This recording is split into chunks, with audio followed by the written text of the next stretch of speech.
मुलांनो, good touch आणि bad touch. तुम्हाला माहिती चांगला स्पर्श आणि वाईट स्पर्श. आता मी ह्याच्या डोक्यावरून हात फिरवते, कसं वाटेल तुला?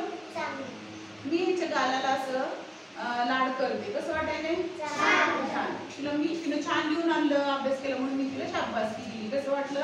तुम्हाला छान वाटतं का नाही? हो ना. मग हा गुड टच आहे. काय आहे हा? गुड टच आहे. पण इथं लिप्सवर मी पापा देऊ शकते का तिला? नाही. किंवा मग इथं आपल्याला पापा कोण देऊ शकते? फक्त आपली आई देऊ शकते.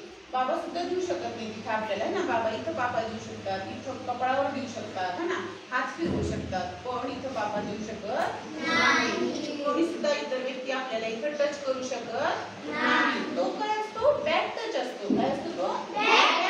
वाईट असतं. ते आपल्याला आवडतं का? नाही आवडणार आपल्याला. आणि आपण जे अवयव आपले कपड्यांखाली झाकून ठेवतो ते आपल्याला कोणाला दाखवू वाटतात का?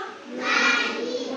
छाती आहे, कमरेखालचा भाग आहे, इथं जर कोणी हात लावला दुसऱ्या व्यक्तीनं, हो की नाही, आईला सोडून, आई आपली हात लावू शकते आपल्याला, हो ना, आंघोळ वगैरे घालणार, पण आईला सोडून जर छातीला किंवा कमरेखाली पुढून मागून जर कोणी व्यक्ती, दुसरा व्यक्ती, म्हणजे आपले बाबा सुद्धा आपल्याला हात लावू शकत नाही, बरं का? छातीला किंवा कमरेच्या खालच्या भागांना कोणीच हात लावू शकणार नाही. तिथं जर कोणी हात लावलं तर त्याला आपण काय म्हणणार आहे? तो बॅड टच. तुम्हाला आवडेल का तिला हात लावणं? नाही आवडणार, त्याला आपण बॅड टच म्हणणार आहे. काय म्हणणार आहे?